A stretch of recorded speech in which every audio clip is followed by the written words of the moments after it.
Looks to be live. All right. Hey, everybody. Mitzi Redd here, one of your educators with Janome sewing machines. And I have something really exciting I'm going to be showing you today. We're going to go over 3 new feet that just got released on the line. And so I'm looking very forward to showing you all the good stuff with them, what they do, because these are feet that have been asked for by so many, including some of us educators. And if you've ever wondered if Janome listens, they do. They heard us. And so we just released 3 new feet. And so we're going to go over that today. So let's give it just a moment to let everybody get on. I am actually going to pop up here on my laptop myself because I'm hopeful that I can see y'all's questions. Oh. Let everybody get on. See, we're actually loud. Pop up here on my laptop myself. Okay, hold on. I don't want to hear myself talking. So, but I want to get this opened up so we can try to see as you're coming through with your questions. Hello, Ginger, and hello, Lynn. Thanks for joining in with me today. We're going to try to keep an eye on them. Of course, anytime you guys know when you've been with me on these lives, I may not be able to get to your questions with an answer right away, but I promise I will be back on there later. Today alone, we got to do the live and jump and head to baseball. So while Chris is driving, I'll be on here and I'll check all your questions and see where things are going. Hey, Lisa, good to see you, sweetie. I'm glad you joined me today. So let's get everything going a little bit already. And as everybody's coming on, I'm going to show you all 3 feet and tell you a little bit about them first. And then we're going to come over to the machine. I'm going to demo them for you. And I'm only going to give you a brief demo because if you come back next Wednesday, I'm going to be live with you again next Wednesday. And I'm going to have a fun little projects for you to do to really show you how the feet work. So today, we're just going to show what the feet are. We're going to demo. Next Wednesday is going to be a fun project. I'm not spilling secrets on what that is yet, but I promise it'll be good and it'll give you something to really use these feet with. So that gives you about a week to call your dealer, tell them you want these feet, you're ready to go. Hopefully they can get them in that amount of time. If not, no worries. As you know, with all of our videos, you can always watch them at any time, all right? So let's see where everybody's at and what's going on. We got everybody in there. Chris is going to be watching the comments too. So if I miss one, he's going to try to, if he catches it, he'll pass it over to me. So, all right, let's go ahead and show a little on the feet here. And Chris, I'm going to have you come up here with me, dear.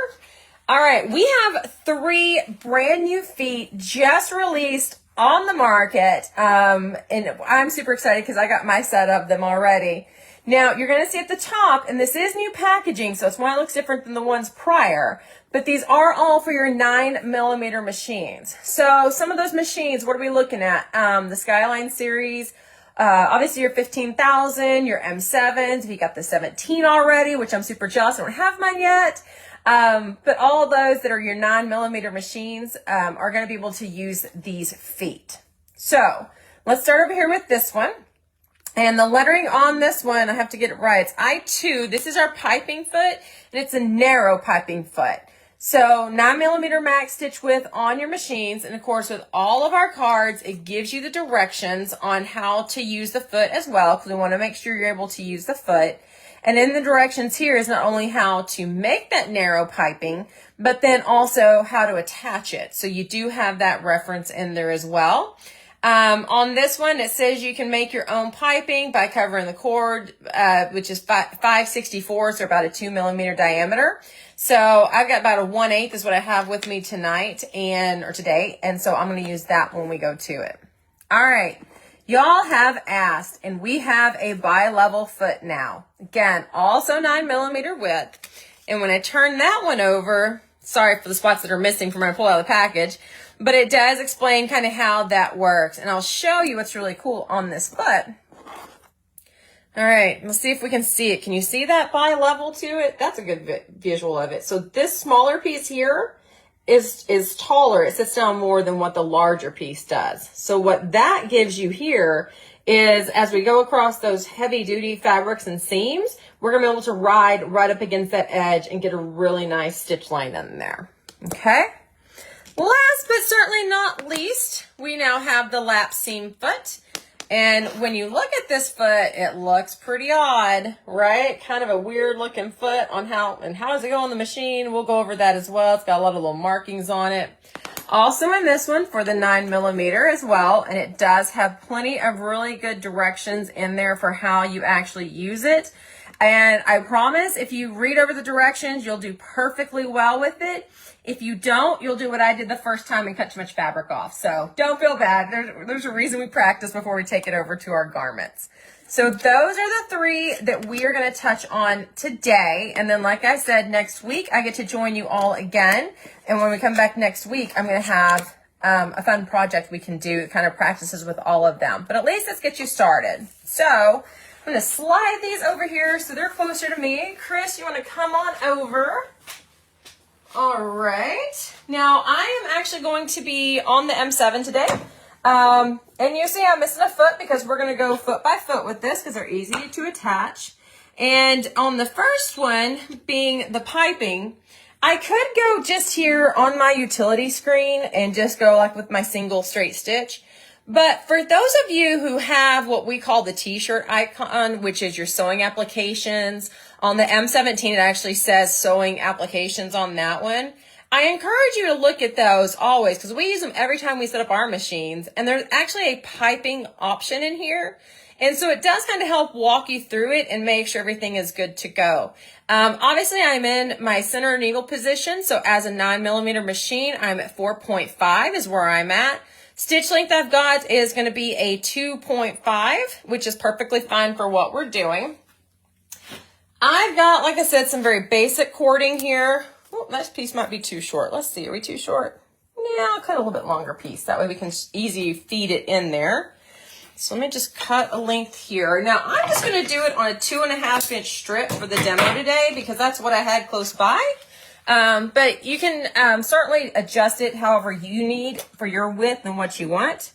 I'm going to lock my machine, drop my foot automatically for me, pick it right back up, and I'm going to unlock. So what I've got here then is I've just got my piping foot on here. You will see there are 2 grooves. There's a left and a right, and those particular grooves do particular things, okay? So when you get down to the right groove, which is this one, is what you're going to use to make that narrow piping, the one on this side. But then if you flip your fabric then with your piping in it, you put it in the left, that's where you're going to use it to attach that narrow piping to your fabric.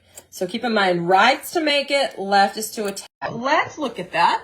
You seeing some questions? No, I just had poor connection. Oh. Make sure we're all hanging in here, guys. Says live. Oh. All right, are we still here? Yeah, looks like we had a hiccup.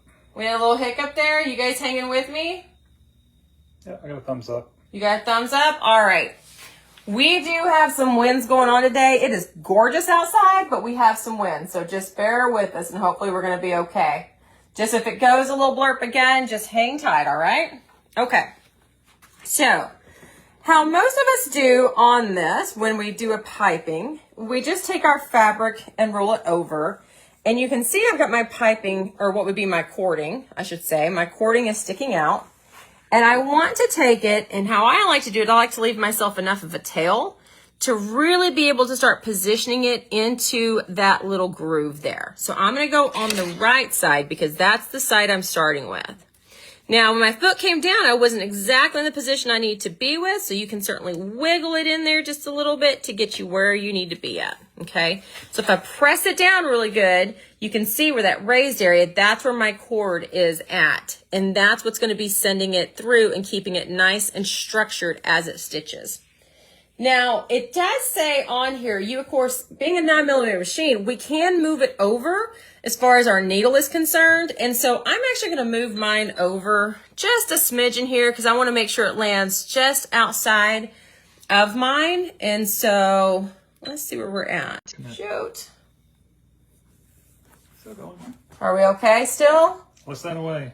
You guys give me, we're getting a few reconnection notices and I'm super sorry that is happening. Hold on. It says it ended. Are y'all still? I still got thumbs up coming. Have we still got thumbs up? You guys still can see me?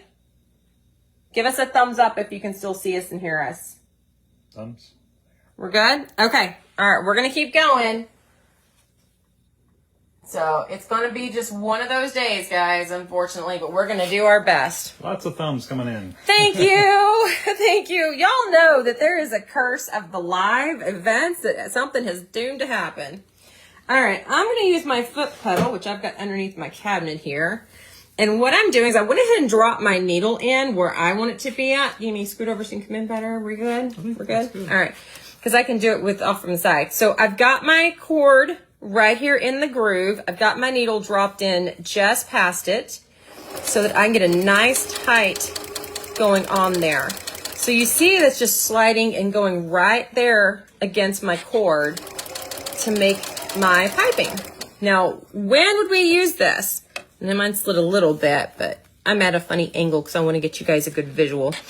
But as far as when you want to use this, well, anything that you need a piping for, this is the way to do it because you can make your own. It's going to be custom for whatever your item is.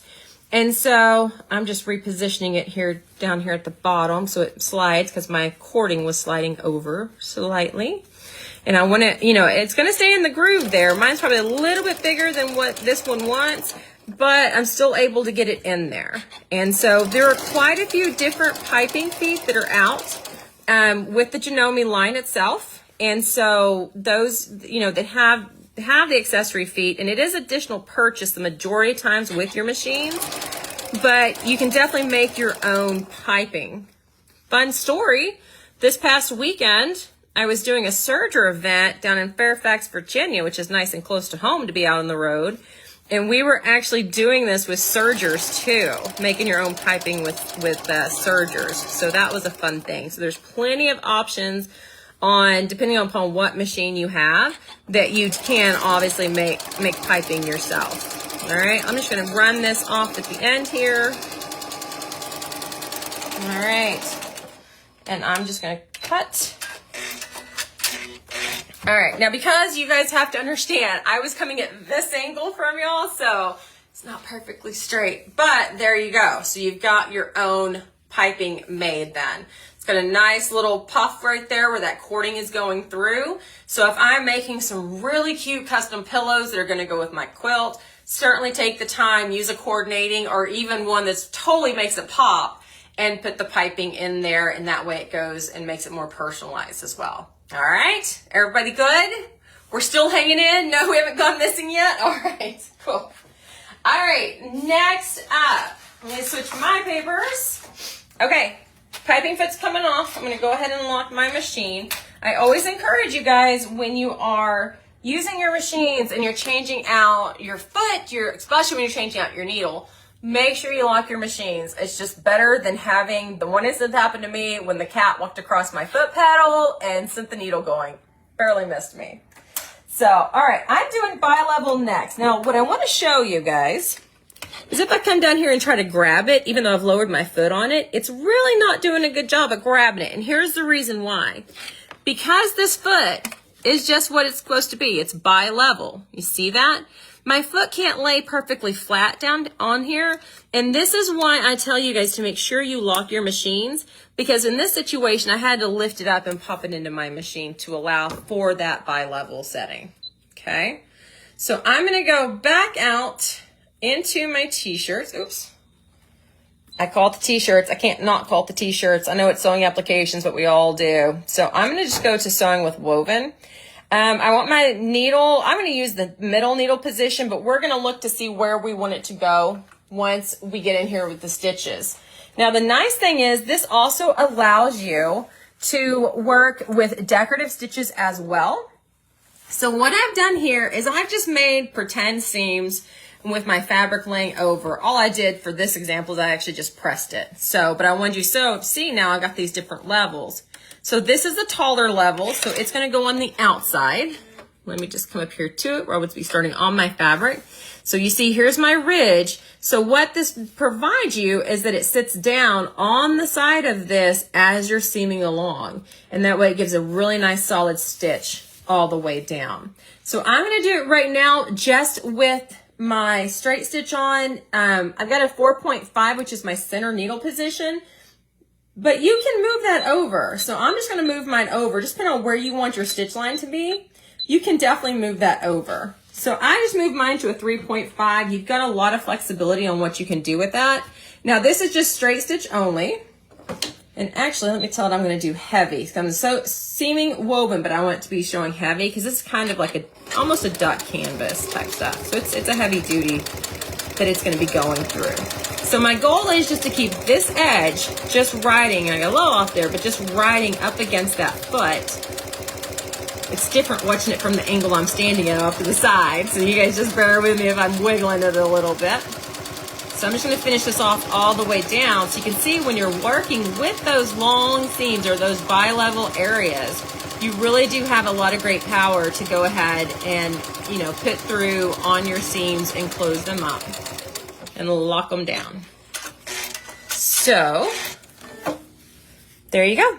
So you can see where it came through. So to give you an example, like I said, all I had done for this example was just fold the fabric over. Of course, obviously you're going to have much more fabric you're working with, but then being able to just come in there, and then that gives that nice little edge to it as well. So the bi-level is one that has been asked for a very long time.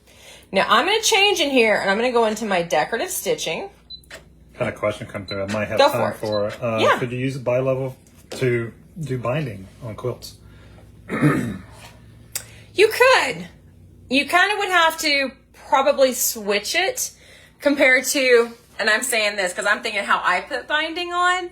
And so normally my quilt is to the left of me, and so that my bulk is on the right side where I folded my binding over. I guess if you turned your quilt, especially if it was something like a smaller piece, to where the quilt itself is on the inside and it bumps up against that binding, I think that would work perfectly fine.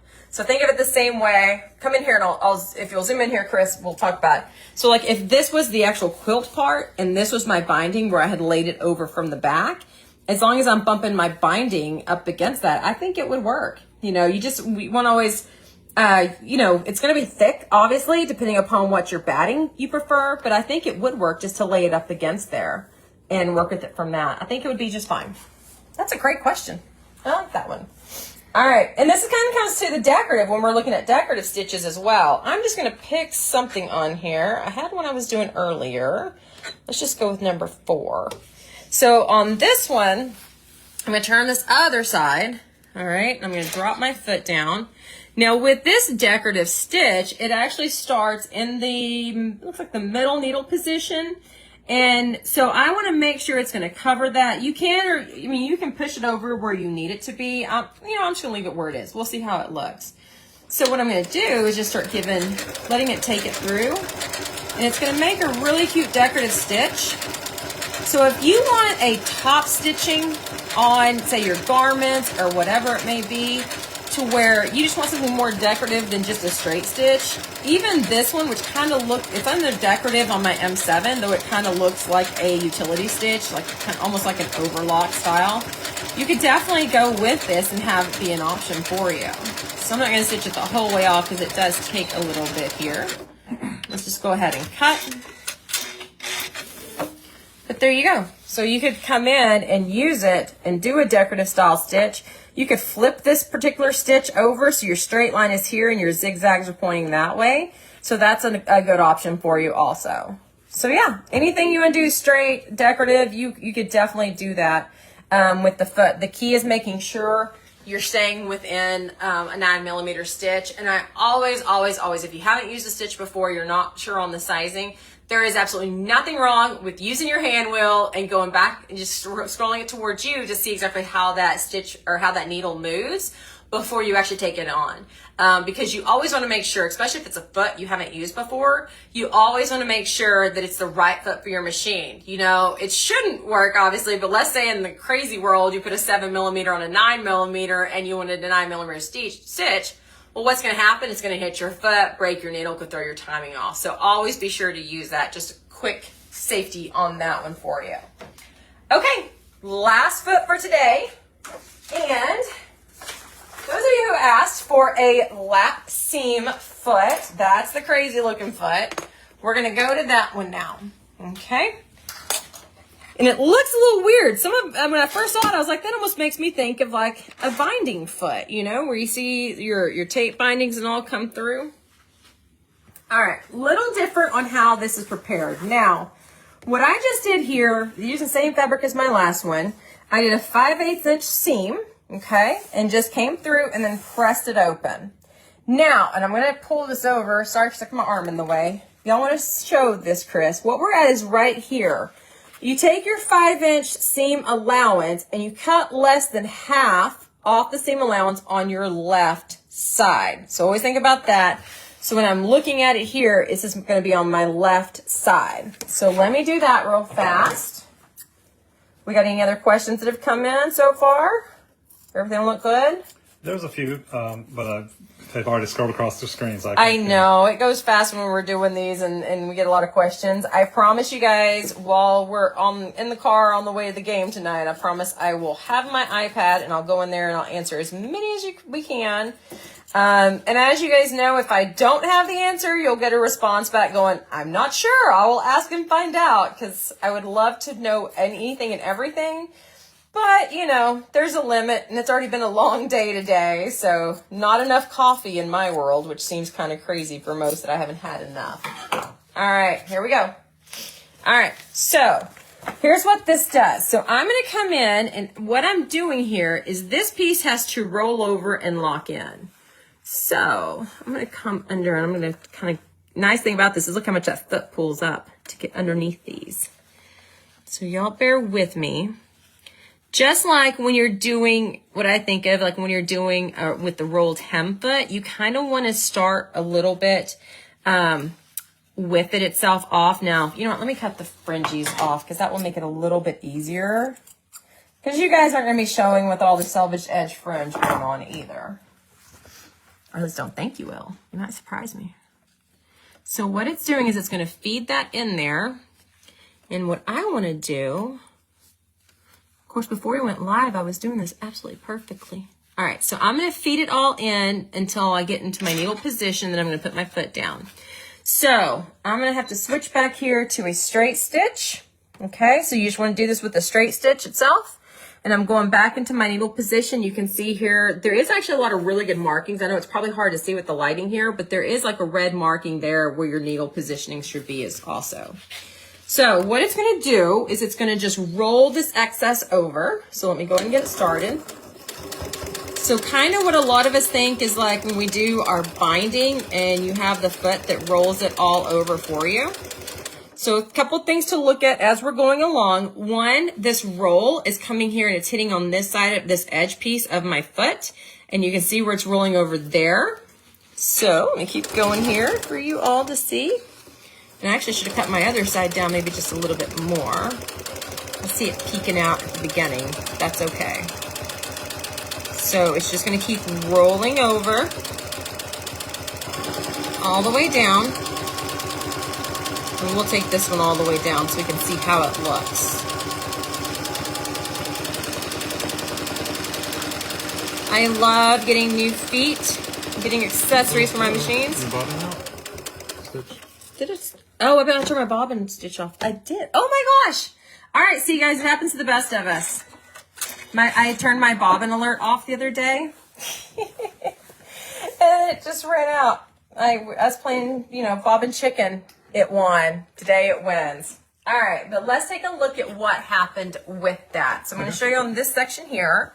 So you see it took my seam allowance from over here, it rolled it under and tucked it in. Now you want to trim that other one shorter than probably what I did there. It says about to half or thereabouts. And what happened is I probably left it a little long, so that's why I see a little bit of frays hanging out. But you see how it cleaned that up and put it over and curled that in?